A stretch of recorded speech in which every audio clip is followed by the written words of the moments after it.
Hey, what is up, everybody? This is Cam Fast coming at you on behalf of the Cam Fast YouTube channel. Guys, I want to do a critical analysis of the Mandela effect today. And, I did a live stream yesterday and I kind of got into this, but it was such a long live stream that I feel like there was some really important data that some people might not even have made it through unless they watched it like a half hour in, and that thing was like an hour and a half long. And I know many people don't have time to sit through that kind of a video, so they might not even saw some of the crazy information I was talking about. So I wanted to cut right to the chase with this video. I want to give you the important stuff today that you probably missed yesterday if you watched some of that video, but not the whole thing. So let's go ahead and go to mind map. I want to point something out to you. I think it's important, and I don't want anybody to miss it. So that's why I'm doing this video. I'm going to pull this up, though, for comments. In case anyone's seeing this live, I want to be able to... I think it's important, and I don't want anybody... Just in case anyone's seeing this live, I want to be able to answer any questions at the end. At the end of this, I'll check for questions. I don't have a huge following, so there might not be a lot of questions. But if you get value out of this video, awesome. Give me a thumbs up. Share it with someone you think might appreciate it.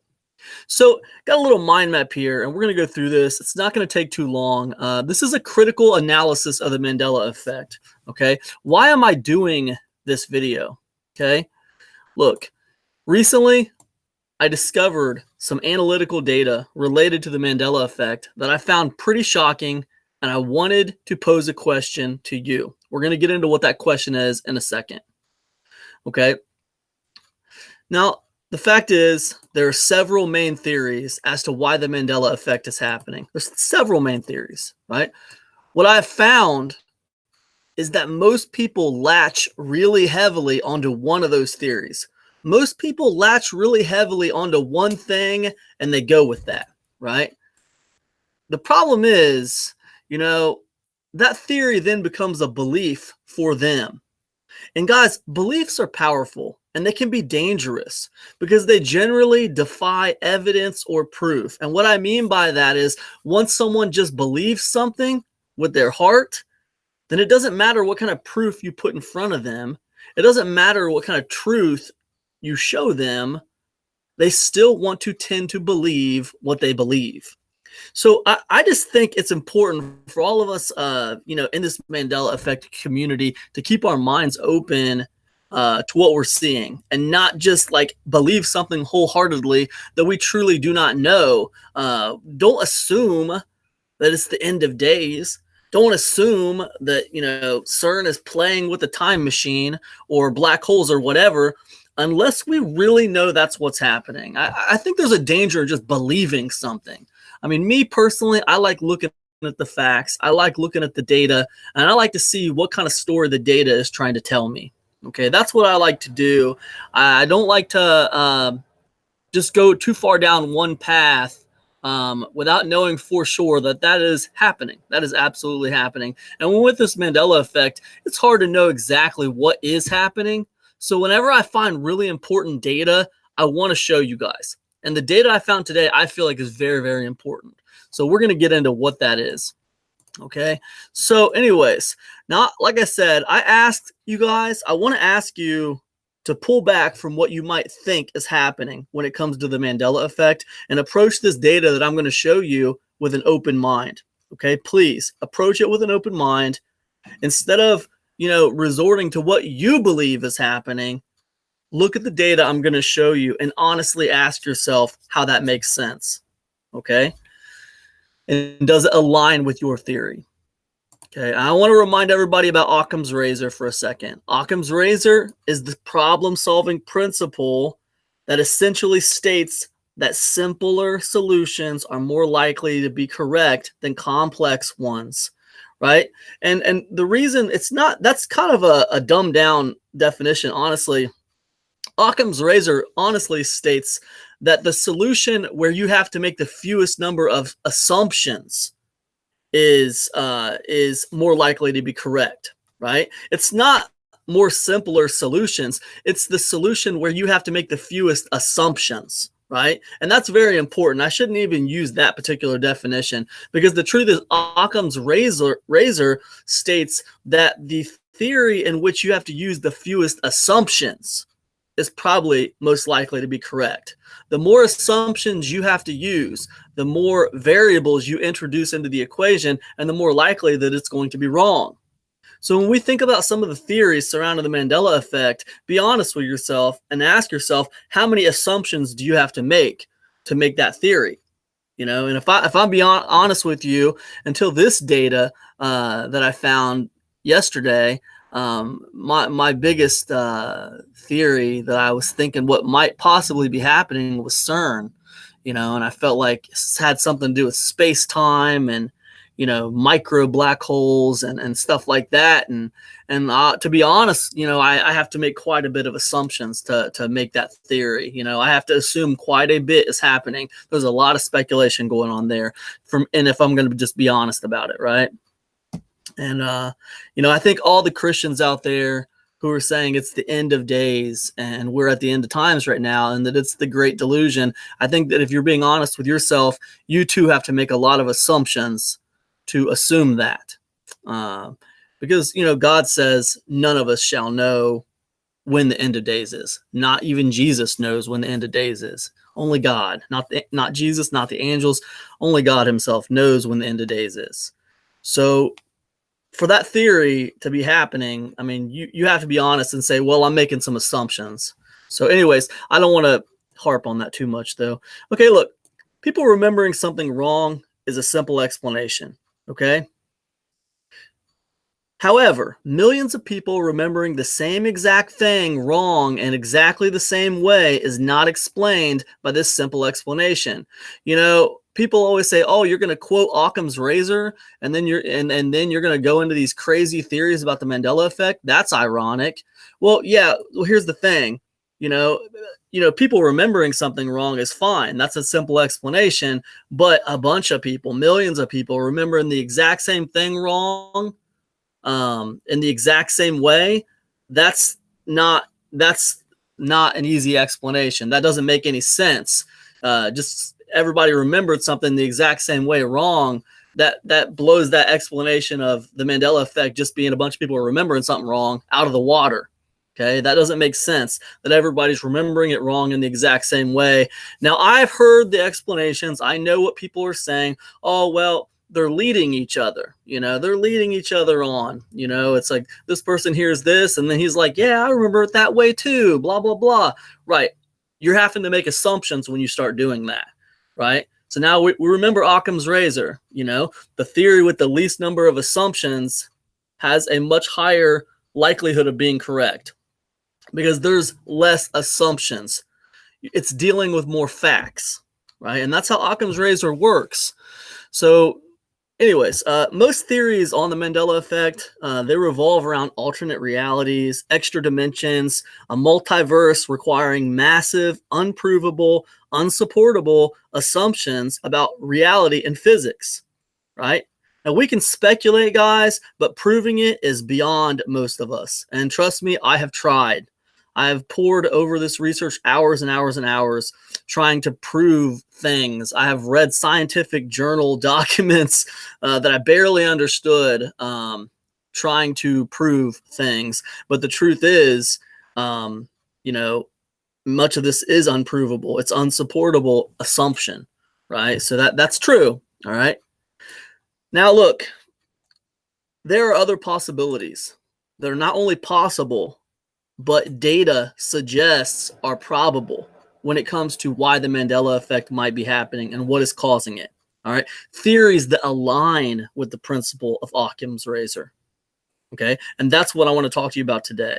And that's why I ask that you approach this with an open mind, because it might go against your current belief of the Mandela effect and what it means and what you think is happening. I ask that you approach it with an open mind. Okay. So let's close some of these bubbles, okay? Here's what we know, okay? Definition. The Mandela effect refers to when a large number of people share a false memory originally attributed to the existence of multiple universes, right? thousands and thousands of people who've never met and have totally different lives, circumstances, and behaviors, remembering the exact same things wrong in the exact same way. That isn't due to people just remembering things wrong, okay? It's not. It's not a simple explanation. Now, I know this right here. I know some people don't believe that this is multiple universes. People believe a lot of things. I've heard a lot of different theories about the Mandela effect. So this is a basic definition, and we all understand this. Here's another thing we know. Mandela effects are happening all over the world, right? Easter Island heads, that's on a Polynesian island. That's not in America. The Thinker, the original Thinker statue is in Paris right now. Okay. The Mona Lisa is in the Louvre. These are 3 examples of Mandela effects that did not happen in America. I could list 23 more movies that are not American movies. Music that is not American music. Things happening all over the world. It's a global phenomena, supposedly. The Mandela effect is a global phenomena, supposedly. It's happening everywhere, right? Mandela effects are happening all over the world. That's something we know, all right? Now I want to show you trends on this. We're going to go to Google Trends, and I'm going to type in Mandela effect. All right. Now, if you don't know what Google Trends is, this is basically a website that monitors what people are typing into the internet, right? It monitors it, and it tells you at what point in time is it most popular. It's a very effective tool that I use in marketing, but I'm going to use it today to show you some data on the Mandela effect. Now I type in the Mandela effect. Now, because I'm in America, because I'm in the United States, it automatically links this to the United States. Okay.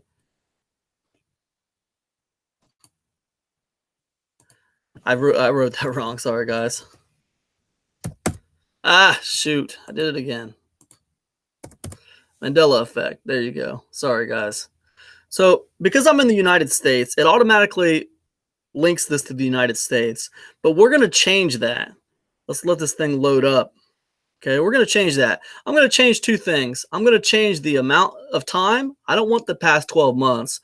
I want from 2004 to present. I want to see the whole broad picture of when people start caring about the Mandela effect. But I don't just want to see the United States. I want to see the entire world.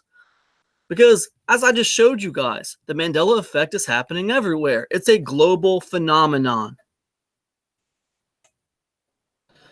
So there it is. And I want to change this to the rest of the world. I want to change this to the rest of the world.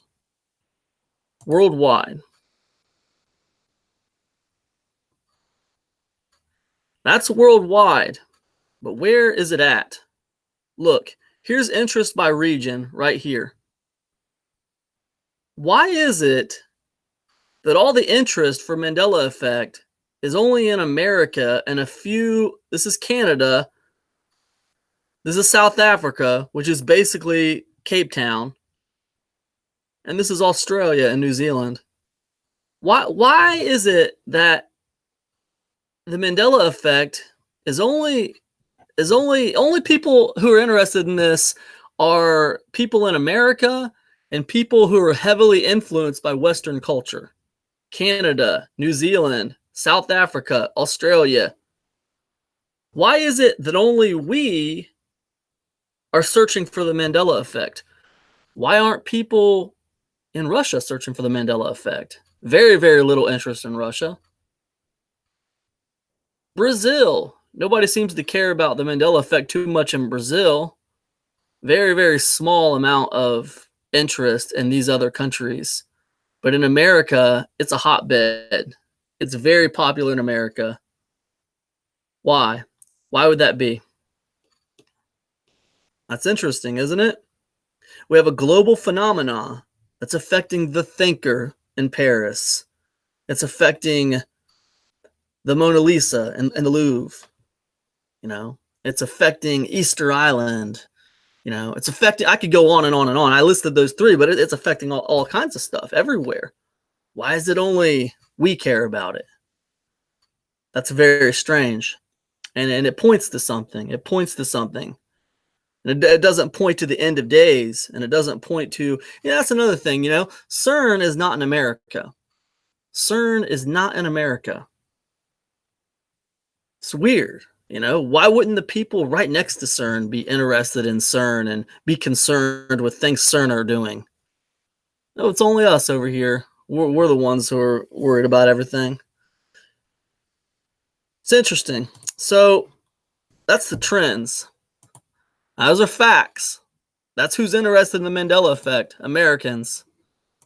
So why then, if the Mandela effect is a global phenomenon that is affecting movies, music, historic events, places all over the world, why then do people only search for the Mandela effect in the United States and in a few countries heavily influenced by Western culture? Why? That's an open question to anyone out there. I want to know your thoughts on that. Let me tell you what it means to me. To me, this data indicates that this is a sign that the Mandela effect is an artificial event that is targeting a specific place and a specific people, namely Americans. This would indicate a strong possibility of psychological warfare or government experimentation. It is possible by any natural means. It is impossible by any natural means we know to change our personal Bibles, our movies on our shelves, our VHS tapes that we have, our history, our music. Now, how is it that I could have a Jewel CD that used to say, "Who will save your soul?" and now it says, "Who will save your souls?" The CD that's been sitting on my shelf, and somehow it changed. How is it possible? It's impossible by natural means that would happen. But if this were some kind of psychological attack, it might be possible to engage some kind of mass hypnosis type effect on a targeted group of people. I spelled that wrong. Sorry, guys. Some kind of mass hypnosis type effect on a targeted group of people. This might be achieved theoretically through the internet, right? Just bear with me. Through the internet, this might be achieved, right? A mass hypnosis type thing, neuro-linguistic programming. We see that in marketing all the time. Why do you think so many people buy soda? It's ridiculous. You ever read that book, Soda Politics, by Marion Nestle? It's like 500 pages on, how the soda companies got everyone to love soda, even though, anyways, it's a whole nother story. But the point is something like the Mandela effect could be achieved through this type of thing, theoretically. I'm not saying that's what happened. I'm just saying theoretically this is possible. And if it's possible, and it's possible without a bunch of assumptions, then that fits the definition of Occam's razor. All right. So that really blew my mind. And it answers the question why only people in America care about the Mandela effect. Now on to Reddit for theories, because we all know Reddit's the place to get the good theories on the Mandela effect and the good new Mandela effects and stuff. So I found this. It was written 2 years ago, and it blew my mind. Mandela effect theory I'm tossing around. Mass hypnotism. If this theory has been tossed around before, I apologize. I have yet to come across it on YouTube or Reddit, but perhaps I didn't dig deep enough. I also haven't seen it fleshed out in the fashion either. So, although it may appear similar to some other theories, I don't think it's identical. If I'm wrong, please link me to it. Thanks. Okay, so many of us know the old saying to keep it simple, stupid, and Occam's razor, right? When given a list of hypotheses or theories, the one with the least assumptions should be chosen. Well, most theories on the Mandela effect revolve around alternate realities, extra dimensions, or a multiverse requiring massive, unprovable, unsupportable assumptions about reality and physics. They are a lot of fun. That's as far as they go. The other side of the coin is that we all just have shit memories and are nuts. That doesn't explain anything either, but instead dismisses the claims of thousands upon thousands of people, all who have never met each other, but end up having the same mistaken memories and all mistaken in the same fashion and detail. We can't all be nuts and have shit memories in the exact same way about the exact same stuff. That requires just as much assumption as the alternate reality theory, and so is therefore an unfit explanation. What if it's all simpler than the mainstream alternate reality extra dimension theories being favorited by so many of us? What if instead of physics being altered intentionally, it was our minds that were altered intentionally? Check out the Monarch Mind Control and MK Ultra project. Then watch some good info on YouTube or read some things on hypnotism.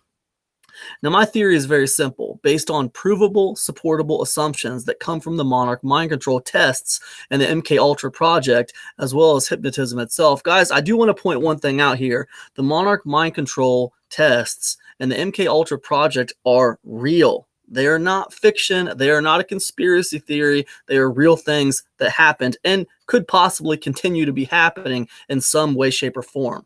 Keep that in mind. It is this. Those of us who experience the ME are experiencing the result of a test, a social experiment on a massive scale where a mass hypnotism was conducted and our memory was attempted to be changed via the media.